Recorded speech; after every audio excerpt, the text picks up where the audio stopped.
Hey hi hello viewers welcome to Animax gaming. Okay guys, நம்ம இன்றைக்கி என்ன video பார்க்க போகிறோம்னு பார்த்தீங்கன்னா ஜூசிகேஷனில் எபிசோட் 11 பார்த்தீங்கன்னா பார்க்க போகிறோம். ஸோ வீடியோக்குள்ள போகிறதுக்கு முன்னாடி நீங்கள் சேனலுக்கு புதுசாக இருந்தீங்க மறக்காமல் சப்ஸ்கிரைப் பண்ணி வச்சுக்கோங்க அண்ட் மறக்காமல் பெல் ஐக்கானை கிளிக் பண்ணி வச்சுக்கோங்க. ஏன்னா அப்போ தான் நான் போடுற ஒவ்வொரு அனிம் வீடியோஸும் உங்களுக்கு அப்டேட்டாக கிடைக்கும். ஓகே வியூவர்ஸ், இப்போ வாங்க நம்ம வீடியோக்குள்ளே போகலாம். ஸோ எபிசோட ஸ்டார்டிங்லேயே பார்த்தீங்கன்னா நம்ம ஃபியூச்சர் அவனோட டொமைன் எக்ஸ்பேன்ஷனை யூஸ் பண்ணேன். ஸோ இந்த டொமைன் எக்ஸ்பேன்ஷனோட பேர் பார்த்தீங்கன்னா சிமிரா ஷேடோ கிரவுண்டுன்னு பார்த்தீங்கன்னா சொல்லியிருக்கான். ஸோ ஃபுல்லாகவே அந்த டொமைன் எக்ஸ்பேன்ஷன் பார்த்தீங்கன்னா எக்ஸ்பேன்ஷன் ஆக ஆரம்பிக்குது. ஸோ நம்ம வில்ல அந்த சைடு நம்ம ரெஜியும் பார்த்தீங்கன்னா இன்னொரு ஏதோ விக்கெட் பேஸ்கெட் மாதிரி பார்த்தீங்கன்னா அவன் ஒரு சின்னதாக ஒரு டொமைன் அவனை சுற்றி ஒரு டொமைன் மாதிரி இருக்குது. ஸோ இது என்னடா அப்படின்னு பார்த்தீங்கன்னா இது மற்ற டொமைன் எக்ஸ்பேன்ஷனை பார்த்தீங்கன்னா நியூட்ரலைஸ் பண்ணக்கூடிய பவர் இருக்குது அப்படிங்கிற மாதிரி அவன் எக்ஸ்பிளைன் பண்ணுறான். பட் இதில் என்ன ஒரு குழப்பம் பார்த்தீங்கன்னா நம்மளோட ஃபியூச்சர்கிட்ட அவனோட டொமைன் எக்ஸ்பேன்ஷன் ஃபுல்லாகவே இல்லை. லைக் அவன் பார்த்தீங்கன்னா இப்போ தான் ஸ்டார்டிங் ஸ்டேஜில் இருக்கான். ஸோ அதனால் அவனோட டொமைன் எக்ஸ்பேன்ஷனில் சோர் ஹிட் எஃபெக்ட், அதாவது guarantee kill and guarantee hit பார்த்தீங்கன்னா அவனுக்கு கிடையாது. ஸோ இது தெரியாத நம்ம ரெஜி பார்த்தீங்கன்னா அந்த ஒரு டொமைன் எக்ஸ்பேன்ஷன், அதாவது விக்கெட் பேஸ்கெட்டை அவன் பார்த்தீங்கன்னா யூஸ் பண்ணியிருக்கான். ஸோ இது பார்த்தீங்கன்னா யூஸ்ஃபுல்லே ஆகாது அவனுக்கு. எதனால் பார்த்தீங்கன்னா நம்ம ஃபியூச்சரை யூஸ் பண்ண டொமைனில் பார்த்தீங்கன்னா அவனோட கஸ்டடி டெக்னிக், அதாவது நம்ம ஃபியூச்சரோட கஸ்டடி டெக்னிக்கை 120% பார்த்தீங்கன்னா இன்க்ரீஸ் தான் பண்ணுமே தவிர so guaranteed hit and guaranteed kill எஃபெக்டை பார்த்தீங்கன்னா அது கொடுக்காது. ஸோ மற்ற டொமைன் எக்ஸ்பேன்ஷனில் பார்த்தீங்கன்னா கேரண்டீட் ஹிட் இருக்கும். அதாவது நீங்கள் பார்த்தீங்கன்னா ஒரு டொமைனுக்குள்ளே போயிட்டீங்க அப்படின்னா உங்களுக்கு அந்த யூசரோட கஸ்டடி டெக்னிக் மூலிமா கண்டிப்பாக உங்களுக்கு அடி விழுவது, அது டேமேஜ் விழுகிறதுக்கான வாய்ப்புகள் அதிகமாகவே இருக்குது. ஃபார் எக்ஸாம்பிள் இப்போ நம்மளோட கோஜோ சட்டோரோட டொமைன் எக்ஸ்பேன்ஷனுக்குள்ளே போயிட்டீங்கன்னு வச்சுக்கோங்களேன், அது பார்த்தீங்கன்னா ஏகப்பட்ட இன்ஃபர்மேஷன் பார்த்தீங்கன்னா உங்கள் மூளைக்குள்ளே செலுத்தும், அதாவது வில்லனோட மூளைக்குள்ளே செலுத்தும். ஸோ அதனால் அவன் பார்த்தீங்கன்னா மென்டலாகவே பார்த்தீங்கன்னா ஒரு மாதிரி மாறிடுவான். ஸோ அவ்வளோ இன்ஃபர்மேஷன் டக்குன்னு நம்ம பிரெயின்குள்ளே போகிறனால என்ன சொல்கிறது, ஒரு மாதிரி பிரெயின் பார்த்தீங்கன்னா டேமேஜ் ஆன மாதிரி ஆயிரும். ஸோ அதுதான் பார்த்தீங்கன்னா கேரண்டீட் ஹிட்னு சொல்கிறாங்க. பட் இங்கே நம்ம ஃபியூச்சரை யூஸ் பண்ணுற டொமைனில் பார்த்திங்கன்னா அந்த ஒரு guaranteed hit and guaranteed kill பார்த்தீங்கன்னா கிடையாது. இந்த டொமைனில் நம்ம ஃபியூச்சரோட அவனோட கஸ்டடி டெக்னிக்கை பார்த்தீங்கன்னா இன்க்ரீஸ் தான் பண்ண முடியும். ஸோ இது தெரியாத ரெஜி அவனோட பவர் பார்த்தீங்கன்னா யூஸ் பண்ண நம்ம ஃபியூச்சரோ அவனை விட்டு போட்டு பொழந்தெடுக்க ஆரம்பிக்கிறான். இந்த டொமைனில் நம்ம ஃபியூச்சரோவால் பார்த்தீங்கன்னா ஏகப்பட்ட ஷேடோஸை கண்ட்ரோல் பண்ண முடியும். ஈவன் அவனோட ஷேடோவே அவனால் பார்த்தீங்கன்னா கண்ட்ரோல் பண்ண முடியும். பட் இதில் ஒரு டிஸ்அட்வான்டேஜும் இருக்குது. அது என்ன அப்படிங்கிறத நம்ம அப்புறமா பார்ப்போம். பட் அந்த ஒரு டெக்னிக்கை கண்டுபிடிக்காத ரெஜி பார்த்தீங்கன்னா பலமாக அடி வாங்கிட்டு இருக்கான். சுற்றி பார்த்தீங்கன்னா 4 ஷேடோ 5 ஷேடோ கிட்டத்தட்ட 10 ஷேடோஸை பார்த்தீங்கன்னா நம்மளோட ஃபியூச்சரோ வேலை பார்த்தீங்கன்னா இந்த டொமைனுக்குள்ளே அவனால் யூஸ் பண்ண முடியும். பட் யூஸ் பண்ணுறது மட்டும் இல்லாமல் அவனோட கஸ்டடி டெக்னிக் 120% அதிகமாகவும் இருக்கும். அதாவது அவனோட பவர், அடிக்கிற பவர் இருக்கட்டும், கொத்துற பவர் இருக்கட்டும், எல்லாமே பார்த்தீங்கன்னா 120% இன்க்ரீஸ்டாக இருக்கும்.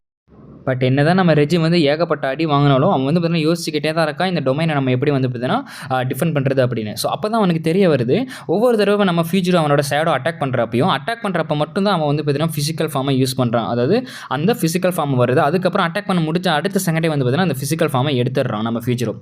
லைக் ஷேடோ பார்த்தீங்கன்னா வந்துட்டு போகுதுன்னு வச்சுக்கோங்களேன். ஸோ இதிலேருந்து தான் நம்ம கண்டுபிடிக்கிறோம். ஸோ இதில் பார்த்தீங்கன்னா ஒரு டிஃபெக்ட் இருக்குது. என்ன அப்படின்னா அது பார்த்தீங்கன்னா இப்போ நம்ம சொல்லுவோம் வாங்க. இந்த டொமைன் ஃபுல் அண்ட் ஃபுல் நம்ம ஃபியூச்சரோட ஷேடோவால் உருவாக்கப்பட்டது. அதாவது இந்த டொமைனில் நீங்கள் எந்த அளவுக்கு வெயிட் கொடுக்குறீங்களோ அந்த வெயிட் ஃபுல்லாகவே நம்ம ஃபியூச்சரோ மேலே தான் பார்த்தீங்கன்னா இறங்குன்னு வச்சுக்கோங்களேன். இப்போ இந்த இடத்துல பார்த்தீங்கன்னா நம்ம வில்ல அந்த டெக்னிக்கை கண்டுபிடிச்சனோடனே 3 காரை பார்த்தீங்கன்னா உள்ளே போடுறான். ஸோ இந்த டொமைன் பார்த்தீங்கன்னா கிட்டத்தட்ட ஒரு லிக்விட் டொமைன் மாதிரி தான்.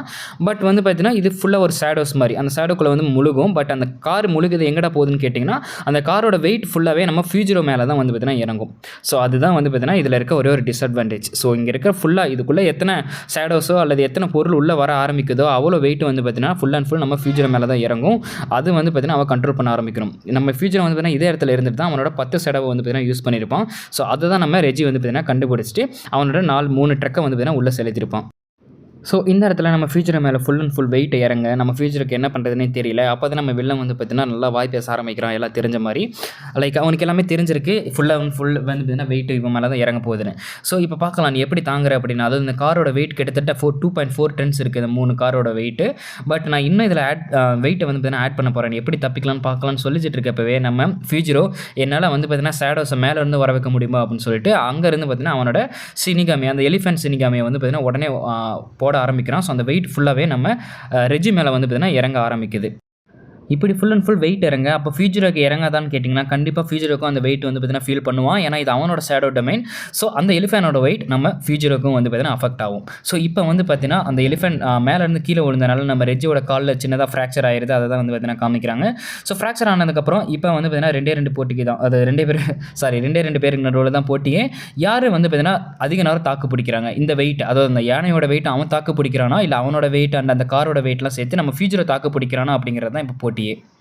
இப்போ 2 பேருமே அவ்வளோ வெயிட் ப்ரெஷரை வந்து பார்த்தீங்கன்னா தாங்கிட்டு இருக்க நம்ம ரெஜ் வந்து பார்த்தீங்கன்னா பிளான் பண்ண ஆரம்பிக்கிறோம். ஸோ இப்போ வந்து அவங்ககிட்ட ஏகப்பட்ட பில்ஸ் வந்து பார்த்தீங்கன்னா நலஞ்சிருக்கு. ஸோ அந்த பில்ஸை வச்சு தான் அவனோட கஸ்டடி டெக்னிக் அவன் யூஸ் பண்ணுவான். அந்த பில்ல என்ன பேர் எழுதியிருக்கோ அல்லது என்ன பர்ச்சேஸ் பண்ணியிருக்காங்களோ அந்த பொருள் அப்படியே கீழே வரும். ஸோ இந்த மாதிரி ஒரு பில் எடுத்து காமிக்கிறான். அந்த பில் எடுக்கிறப்ப அப்படியே அவன் வந்து பார்த்தீங்கன்னா உள்ளே போயிடறான் அந்த ஷேடோக்குள்ளே. ஸோ இந்த ஷேடோக்குள்ளே போனதுக்கப்புறம் வந்து பார்த்தீங்கன்னா ஃபுல் அண்ட் ஃபுல் ஒரு ஸ்பேஸ் மாதிரியான ஒரு டொமைன், அதாவது ஃபுல்லாக வாட்டரால் ஃபில் பண்ணப்பட்டிருக்கு. பட் அது வாட்டர் கிடையாது. அண்ட் அதே சமயம் அதுக்குள்ளே ஆக்சிஜனும் கிடையாது. ஐயோ தவறான முடிவு எடுத்துட்டோமே, இப்போ நம்ம வந்து பார்த்தீங்கன்னா உள்ளே வந்திருக்க கூடாது அப்படின்னு சொல்லி அவங்க தத்தளிச்சிட்டு இருக்க. இன்னொரு செட் நம்ம ஃபியூச்சரை வந்து பார்த்தீங்கன்னா அந்த வெயிட்டை வந்து அவன் தாங்கிட்டு இருக்கான். என்னதான் அந்த ஷேடோஸ் உள்ளே போனாலும் அந்த வெயிட் வந்து பார்த்தீங்கன்னா அவனுக்குள்ளே தான் இருக்குது. ஸோ அதுக்குள்ளே வந்து பார்த்தீங்கன்னா ஆக்சிஜனும் இல்லை. ஸோ ரெஜி சாகிற வரைக்கும் இந்த டொமைனை வந்து பார்த்தீங்கன்னா நான் க்ளோஸ் பண்ணக்கூடாது அப்படின்னு சொல்லிட்டு இவன் இந்த சைடு தாக்கு பிடிச்சிட்டு இருக்கான். நம்ம ரெஜி வந்து பார்த்தீங்கன்னா அந்த சைடு மூழ்கிட்டே இருக்கான். அப்புறம் தான் தெரியுது டப்புன்னு வந்து பார்த்தீங்கன்னா நம்ம ரெஜி மேலே வர ஆரம்பிக்கிறான். என்னடா வந்து பார்த்தீங்கன்னா ப்ரீவியஸாக அவன் 3 காரை வந்து பார்த்தீங்கன்னா உள்ளே போட்டிருப்பான்ல. ஸோ அதில் ஒரு கார் வந்து பார்த்தீங்கன்னா ஷேடோவில் இருந்து மேலே வர ஆரம்பிக்கும். எப்போ மேலே வந்ததுன்னு கேட்டிங்கன்னா நம்ம ரெஜியால் ஒவ்வொரு பொருளுக்கும் ஒவ்வொரு கமெண்ட் மட்டும் கொடுக்க முடியும். அதாவது அவன் பில் எடுத்து தூக்கி போட்டதுக்கப்புறம் அந்த ஒரு பொருளுக்கு ஒரு கமெண்ட் கொடுக்க முடியும். ஸோ அந்த மாதிரி அவன் காரை மட்டும் தான் தூக்கி போட்டிருப்பான் ப்ரீவியஸாக 3 காரை. பட் இந்த தடவை உள்ளே போனவொடனே அந்த கார் உள்ளே இருந்திருக்கும்.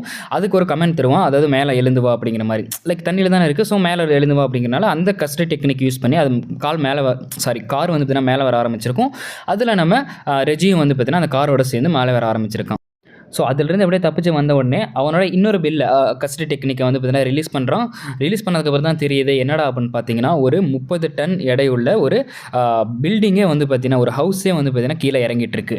ஸோ ஆல்ரெடி நம்ம ஃபியூச்சரை வேலை ஒன்றும் தாங்க முடியல. இப்போ 30 டன் பில்டிங் இறங்கிச்சுன்னா கண்டிப்பாக அந்த கஸ்டடி லைக் அந்த வெயிட்டே வந்து பார்த்தீங்கன்னா அவனை ப்ரெஷர் பண்ணி அவனை வந்து பார்த்தீங்கன்னா சாகவே அடிச்சிடும். ஸோ இந்த மாதிரி பில்டிங் இறங்கிட்டு இருக்கு. நம்ம ஃபியூச்சரை என்ன பண்ணுறேன்னு தெரியாமல் அவன் இன்னொரு சைடு யோசிச்சுக்கிட்டு இருக்கான். ஸோ நம்ம ஃபியூச்சருக்கு வேறு வழியே இல்லை. இப்போ அவன் வந்து பார்த்தீங்கன்னா அவனோட டொமைனை ரிலீஸ் பண்ணி தான் ஆகணும். ஸோ டொமைனை ரிலீஸ் பண்ண உடனே நம்ம ரெஜி வந்து பார்த்தீங்கன்னா மறுபடியும் ஏதோ தண்ணிக்குள்ளே போகிற மாதிரி ஃபீல் ஆகுது. என்னடா டொமைனை ரிலீஸ் ஆயிடுச்சு, இப்போ நான் எப்போ மறுபடியும் தண்ணிக்குள்ளே போயிட்டு இருக்கேன், என்னை வேறு யாரோ பிடிச்சி அழுத்திட்டு இருக்காங்களேன்னு பார்த்தா நம்ம ஃபியூச்சரை தான் அவனை பிடிச்சி அழுத்திட்டு இருக்கான். நமக்கும் என்ன ஒன்றும் புரியல. ஏன்னா டொமைனை வந்து பார்த்தீங்கன்னா ஆல்ரெடி ரிலீஸ் பண்ணிச்சுன்னா அவங்களோட ரியல் ஸ்டேட், அது ரியல் வேர்ல்டுக்கு வந்திருக்கணும். பட் மறுபடியும் தனியாகவே இருக்குது அப்படின்னு சொல்லி பார்த்துட்டு இருந்தால் தான் தெரியுது. ஸோ அந்த டொமைன் ஃபுல் அண்ட் ஃபுல் அது வந்து பார்த்தீங்கன்னா ஒரு ஜிம்னாஸ்டிக் ஒரு கிரவுண்டில் தான் வந்து பார்த்தீங்கன்னா அந்த டொமைன் அவன் வந்து பார்த்தீங்கன்னா எக்ஸ்பென்ஷன் பண்ணியிருப்பான். ஸோ பில்டிங்க்கு மேலே வந்து பார்த்தீங்கன்னா எக்ஸ்பேண்ட் பண்ணியிருப்பான். பட் பில்டிங் கீழே ஸ்விம்மிங் பூல் தான் இருந்திருக்கும். அது நம்ம ஃபியூச்சருக்கு ஆல்ரெடி தெரிஞ்சிருக்கும். அதனால் அந்த பில்டிங் தண்ணிக்குள்ளே தான் வந்து பார்த்தீங்கன்னா மூழ்கிட்டு இருப்பான் ரெஜி. அது தெரியாமல் அவன் வந்து பார்த்தீங்கன்னா ஒன்றும் புரியாமல் எப்படி கடைசியில் வந்து பார்த்தீங்கன்னா தப்பிச்சு மேலே வந்துடுவான். பட் இப்போ தான் வந்து பார்த்தீங்கன்னா போட்டியே ஆரம்பிக்குது. என்னடான்னு கேட்டிங்கன்னா நம்ம ஃபியூச்சராவாலையும் எந்த விதமான ஒரு சினிகாமையும் யூஸ் பண்ண முடியாது. அப்படி தான் வந்து பார்த்தீங்கன்னா நாமளும் நினச்சிட்டு இருப்போம். அதே மாதிரி தான் ரெஜியும் நம்ம ஃபியூச்சரை பற்றி கேட்பான்.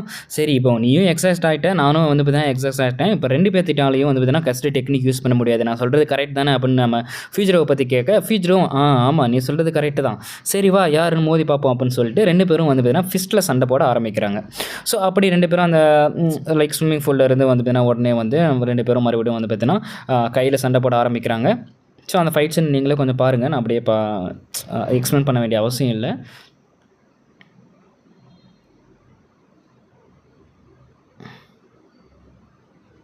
பட் இதில் தான் ஒரு ட்விஸ்ட்டே. டப்புன்னு வந்து பார்த்தீங்கன்னா அந்த டெமிடாகோட சினிகாமி வந்து பார்த்தீங்கன்னா அவன் அப்படியே ஒரு சைடு கிழிச்சிட்டு போயிடுது.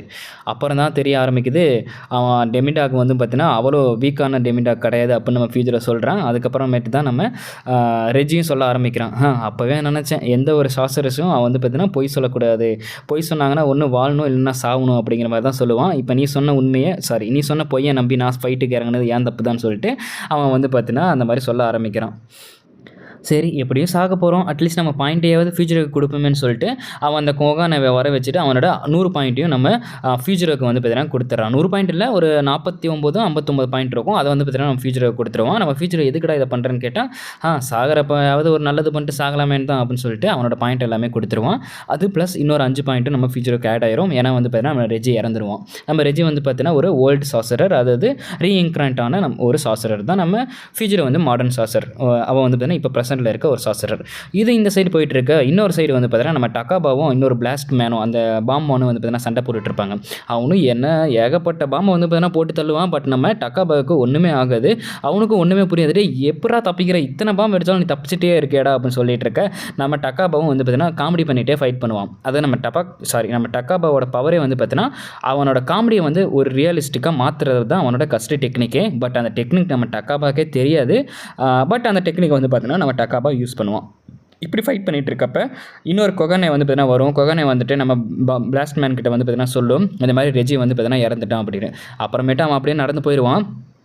எனக்கு சண்டை போடலாம் விருப்பம் இல்லை அப்படின்னு சொல்லிட்டு அவன் போயிடுவான். அப்புறம் நம்ம டக்கப்பா சரி அட்லீஸ்ட் ஒரு 100 பாயிண்ட்ஸாவது கொடுத்துட்டு போகலாமே அப்படின்னு அவன் கேட்பான். அதெல்லாம் கொடுக்க முடியாது போ அப்படின்னு சொல்லிட்டு இவனுங்க 2 பேரும் வந்து பார்த்தீங்கன்னா போக ஆரம்பிச்சிருவாங்க.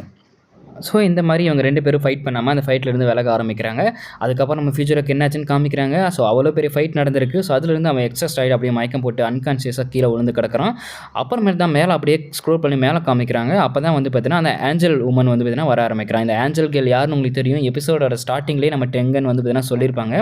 இவகிட்ட ஒரு பவர் இருக்குது, இவளோட கஸ்டடி டெக்னிக் வச்சு மட்டும்தான் நம்ம கோஜோ சட்டோரோவை அந்த சீல்லேருந்து வெளியே கொண்டு வர முடியும் அப்படின்னு அவளை காமிச்சிருப்பாங்க. அண்ட் இன்னொரு சைடு வேறு ஒரு காலனியில் என்ன நடக்குதுன்னு சொல்லுவாங்க. இது வந்து பார்த்தீங்கன்னா சென்டாய் காலனின்னு வந்து பார்த்தீங்கன்னா சொல்லியிருக்காங்க. இந்த சென்டாய் காலனியில் டாப் 4 கஸ்டு டெக்னிக் உள்ள சாசரஸ் வந்து பார்த்தீங்கன்னா இருக்கிறாங்க. ஒருத்தவங்க பேர் வந்து பார்த்தீங்கன்னா துரு லக்காடாவாலா. அவங்ககிட்ட வந்து பார்த்தீங்கன்னா 91 பாயிண்ட்ஸ் இருக்குன்னு வந்து பார்த்தீங்கன்னா சொல்கிறாங்க. அண்ட் இன்னொருத்தன் பேர் வந்து பார்த்தீங்கன்னா ரியூ இசுக்கின்னு வந்து பார்த்தீங்கன்னா சொல்கிறாங்க. அவங்ககிட்ட 77 பாயிண்ட் இருக்குன்னு அப்படின்னு வந்து பார்த்தீங்கன்னா சொல்கிறாங்க.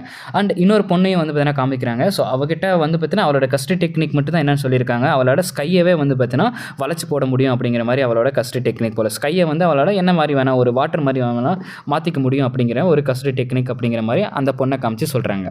அண்ட் இதில் எல்லாத்துக்கும் முக்கியமான இன்னொரு விஷயம் ஒன்று இருக்குது. அதுதான் வந்து பார்த்திங்கன்னா நம்ம கெஞ்சோக்கு ரிலீஸ் பண்ண ஒரு கஸ்டு காக்ரோச். ஸோ இதுவும் வந்து பார்த்திங்கன்னா ஒரு லைக் ஸ்பெஷல் கிரேட் கொண்ட ஒரு கஸ்டு ஸ்பிரிட். இதுவும் வந்து பார்த்திங்கன்னா அந்த ஒரு சென்டாய் காலனியில் தான் இருக்குன்னு சொல்கிறாங்க. அண்ட் ஃபைனலி நம்ம யூட்டாவும் அதுக்குள்ளே தான் இருக்கான்.